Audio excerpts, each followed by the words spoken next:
So friend शुरू करते हैं आज की वीडियो। यहाँ पर ये किसी से कह रही है कि लगता है तुम मेरी बात को समझे नहीं हो। इस तरीके से हम बोल देते हैं ना कि लगता है तुम मेरी बात को समझे नहीं हो। इसे हम इंग्लिश में इस तरीके से बोल सकते हैं इट सीम्स दैट। इसका मतलब होता है लगता है, सेंस में ऐसा लगता है कि it seems that you didn't get my point. देखो यहाँ गेट का मतलब होता है समझना। गेट के कई मतलब हैं, एक उसमें से है समझना। जैसे कि जब कोई हमें किसी बात को बताता है, हम उससे कहते हैं कि आई गोट इट। हमारा कहने का मतलब होता है कि मैं समझ गया, आई गोट इट, मैं समझ गया। इसी तरीके से यहाँ पर भी गेट का मतलब समझना है। तो यहाँ पर ये बता रही है कि it seems that you didn't get my point. लगता है तुम मेरी पॉइंट को समझे नहीं हो। पॉइंट का मतलब है हाँ बात को। लगता है तुम मेरी बात को समझे नहीं हो। It seems that you didn't get my point. लगता है तुमने ध्यान नहीं दिया। ये भी इसी तरीके से बनाया जाएगा it seems that you didn't pay attention. It seems that you didn't pay attention. आगे कह रही है लगता है तुमने ध्यान नहीं दिया। ऐसा लगता है कि तुमने ध्यान नहीं दिया। It seems that you didn't pay attention. ऐसा लगता है तुम सुन नहीं रहे थे, क्योंकि वो उसकी बात को समझा नहीं तो कह रही है कि ऐसा लगता है कि तुम सुन नहीं रहे थे। It seems that you weren't listening. It seems that you weren't listening, यानी ऐसा लगता है कि तुम सुन नहीं रहे थे। It seems that you weren't listening. तो इस तरीके से आप काफ़ी सारे सेंटेंस बना सकते हो इट सीम्स दैट का यूज़ करके। तो यहाँ पर कह रही है कि it seems that you weren't listening, यानी ऐसा लगता है कि तुम सुन नहीं रहे थे। ऐसा लगता है तुम इसे हल्के में ले रहे हो, यानी जो बात मैंने बताई है तुम उसे हल्के में ले रहे हो। कह रही है कि it seems that you are taking it lightly. Lightly का मतलब होता है हल्के में, हल्का। तो यहाँ पर बता रही है कि it seems that you are taking it lightly. ऐसा लगता है तुम इसे हल्के में ले रहे हो। It seems that you are taking it lightly. अगर तुम्हें लगता है मुझे इन चीज़ों की ज़रूरत है, तो यहाँ पर एक सामने वाला बंदा इससे कह रहा है कि इन चीज़ों के बिना तुम्हारा काम नहीं चलेगा, तुम्हारे लिए बहुत ज़रूरी है। तो यहाँ पर ये कह रही है कि if you think I need these thing. अगर तुम्हें लगता है मुझे इन चीज़ों की ज़रूरत है, if you think I need these things, अगर तुम्हें ऐसा लगता है कि मुझे इन चीज़ों की ज़रूरत है, तो देखो ध्यान से देखना, if you think I need these things, अगर तुम्हें लगता है कि मुझे इन चीज़ों की ज़रूरत है, तो यू आर मिस्टेकन, तो तुम गलत हो। You are mistaken. You are mistaken का मतलब होता है कि तुम गलत हो। जब सामने वाला कुछ सोच रहा होता है, हमें लगता है कि ऐसा सोच रहा है, तो हम उससे बताते हैं कि ना तुम गलत सोच रहे हो। जैसे कि यहाँ पर ये कह रही है कि यू आर मिस्टेकन, तुम गलत हो। इफ़ यू थिंक, अगर तुम्हें लगता है आई नीड दिस थिंग, मुझे इन चीज़ों की ज़रूरत है। मेरे बारे में चिंता मत करो, मेरे पास जो है उससे मैं खुश हूँ। यहाँ पर ये कह रही है कि मुझे चीज़ों की ज़रूरत नहीं है, तो मेरी चिंता मत करो, मेरे पास जो है मैं उससे खुश हूँ।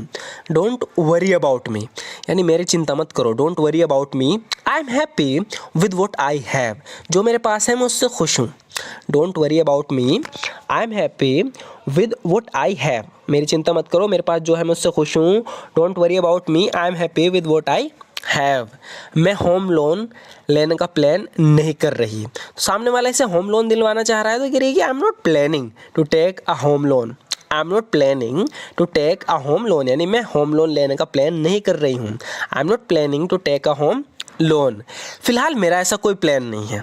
आई have no such plans at the moment. At the moment का यूज़ है यानी कि इस वक्त, फिलहाल मेरा ऐसा कोई प्लान नहीं है।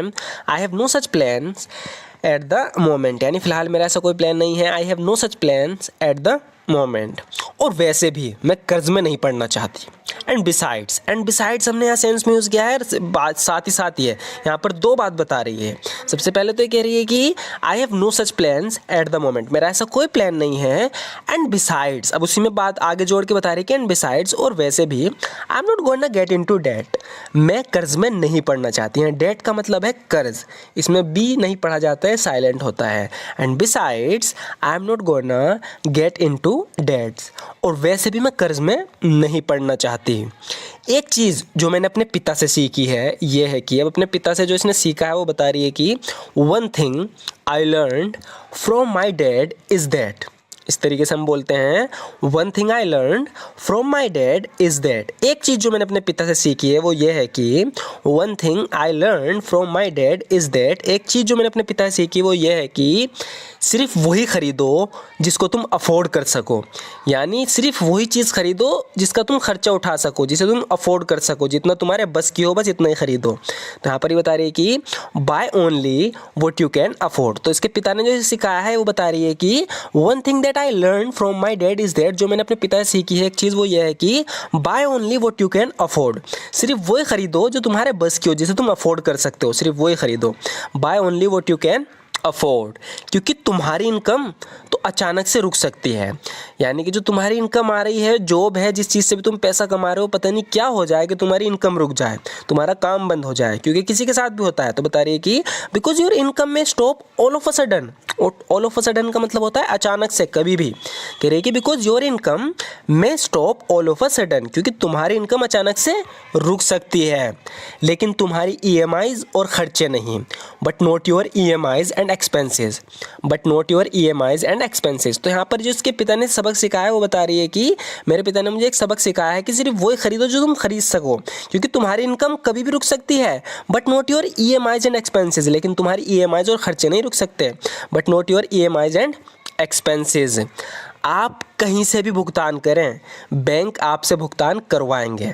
ये कि बता रही है कि अगर तुम EMIs पे चीज़ें खरीदते हो ना और तुम्हारी इनकम रुक गई, तो कह रही है कि the banks will make you pay no matter from where you do, यानी चाहे जहाँ से भी करो बैंक तो तुमसे पैसे लेंगे ही, वे तो तुमसे भुगतान करवाएंगे।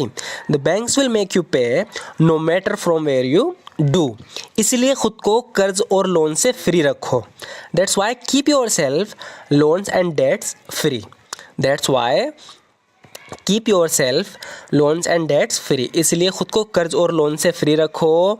That's why keep yourself loans and debts free. यहाँ पर इससे कह रही है कि हमें वहाँ भेष बदल के जाना होगा, तो कहीं जा रहे हैं इस पर कह रही है कि we will have to go there in disguise, we will have to go there in disguise, यानी हमें वहाँ भेष बदल के जाना होगा। We will have to go there in disguise, हम अब ज़्यादा चौकन्ना रहना होगा। कह रही है कि हमें अब ज़्यादा चौकन्ना रहना होगा। Now we just have to be extra vigilant, vigilant का मतलब है चौकन्ना, तो बता रही है now we just have to be extra vigilant, यानी हमें अब और ज़्यादा चौकन्ना रहना होगा, क्योंकि इसमें बहुत खतरा है। Because it involves a lot of risk, यानी जो काम ये कर रहे हैं ना इसमें बहुत खतरा है, इसलिए इससे कह रही है कि we will have to go there in disguise, हमें वहाँ भेष बदल के जाना होगा। Now we just have to be extra vigilant, अब हमें वो ज़्यादा चौकन्ना रहना होगा क्योंकि इसमें बहुत खतरा है। Because it involves a lot of risks. Next देखते हैं फ्रेंड्स, यहाँ पर इस लड़की से कह रहा है कि मैंने सुना तुम शादी कर रही हो। इस तरीके से हम बोलते हैं ना, तो इसे इंग्लिश में बोलेंगे I heard you are getting married, I heard you are getting married, यानी मैंने सुना तुम शादी कर रही हो।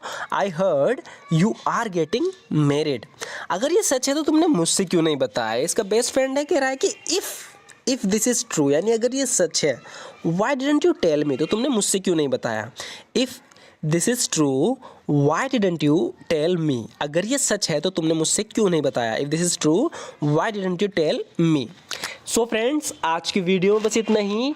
आपको ये वीडियो कैसी लगी है ज़रूर बताना। अगर आपको ये वीडियो अच्छी लगी, अगर आप इस तरीके और भी वीडियोस देखना चाहते हो तो हमारे चैनल को ज़रूर सब्सक्राइब कर लेना, वीडियो को लाइक ज़रूर कर देना। And thank you so much for watching this video friends.